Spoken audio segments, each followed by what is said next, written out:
Astronomy ಅಂದ್ರೆ ಏನು, ಬಾಹ್ಯಾಕಾಶ ವಿಜ್ಞಾನ ಇದು ಯಾವಾಗಿನಿಂದ ಶುರುವಾಯಿತು ಏನು. ನಮ್ಮಲ್ಲೊಂದು ಗ್ರಂಥದ ಹೆಸರು ಬಂತು, ಸೂರ್ಯ ಸಿದ್ಧಾಂತ ಅಂತ. ಅದಕ್ಕೊಂದು ಡೇಟಿಂಗ್ ಆಗಬೇಕಲ್ಲ, ಯಾವಾಗ ಬರ್ದಿರೋ ಗ್ರಂಥ ಅಂತ. ಮೈಥಾಲಜಿಯಲ್ಲಿ ಕಥೆ ಏನಿರೋದು, ಸೂರ್ಯ ದೇವ ಕುತ್ಕೊಂಡು ಮಾಯಾಸುರನಿಗೆ ಹೇಳ್ದ ಈ ಜಗತ್ ಹೆಂಗಿದೆ ಅಂತ ಹೇಳ್ದ. ಅದನ್ನ ಮಾಯಾಸುರ ಕುತ್ಕೊಂಡು ಬರೆದಿದ್ದು ಸೂರ್ಯ ಸಿದ್ಧಾಂತ ಅಂತ. ಆ ಮಾಯಾಸುರ ತಾನು ಸೂರ್ಯ ಸಿದ್ಧಾಂತವನ್ನು ಬರೆಯುವ ಸಂದರ್ಭದಲ್ಲಿ ಆಕಾಶದಲ್ಲಿ ಯಾವ್ಯಾವ ಗಾಯಗಳು ಎಲ್ಲೆಲ್ಲಿತ್ತು ಅಂತ ಜಾಗ ಬರೀತಾನಲ್ಲ. ಸೂರ್ಯ ಇಲ್ಲಿದ್ದ, ಸೂರ್ಯನಿಂದ ಎಡಕ್ಕೆ ಇಷ್ಟು ದೂರದಲ್ಲಿ ಈ ಗ್ರಹ ಇತ್ತು, ಬಲಕ್ಕೆ ಇಷ್ಟು ದೂರದಲ್ಲಿ ಈ ಗ್ರಹ ಇತ್ತು ಅಂತ.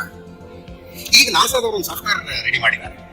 ಆ ಪ್ಲಾನೆಟರಿ ಪ್ಲೇಸ್ಮೆಂಟ್ ಗಳನ್ನ ಸಾಫ್ಟ್ವೇರ್ ಫೀಡ್ ಮಾಡಿದ್ರೆ ಅದು ಇಸ್ವಿ ಮತ್ತು ಡೇಟ್ ಕೊಡುತ್ತೆ, ಇಂಥ ಡೇಟ್ಗೆ ಅಂತ.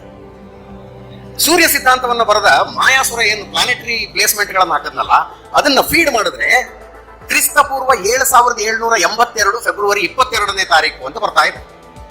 60,000 ವರ್ಷಗಳಿಗೆ ಒಂದು ಸಲ ಆ ಪ್ಲಾನೆಟರಿ ಪ್ಲೇಸ್ಮೆಂಟ್ ಗಳು ಅಲ್ಲಿಗೆ ಬರ್ತಾವಂತೆ.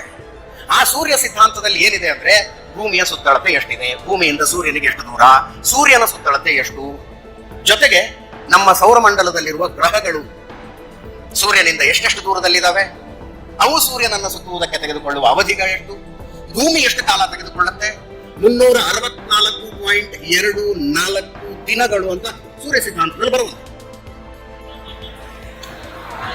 ಸೈಂಟಿಫಿಕಲಿ, ವೈಜ್ಞಾನಿಕವಾಗಿ ಅಷ್ಟೊಂದು ಮುಂದುವರೆದಂತಹ ಸಂಸ್ಕೃತಿಯಿಂದ ಬಂದಿರುವ ನಾವು ಇಲ್ಲಿ ಯಾವುದೇ ತಿಕ್ಕಾಟವನ್ನ ಮಾಡಿಕೊಳ್ಳುವುದಿಲ್ಲ.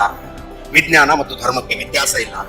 ವಿಜ್ಞಾನ ಅನ್ನುವಂಥದ್ದು ನಮ್ಮ ಸುತ್ತಲಿನ ಪರಿಸರವನ್ನು ತಿಳಿದುಕೊಳ್ಳುವ ಕಲೆ, ಆದ್ರೆ ಧರ್ಮ ಅನ್ನೋದು ಮನುಷ್ಯ ಸ್ವಭಾವವನ್ನು ತಿಳಿದುಕೊಳ್ಳುವ ಕಲೆ.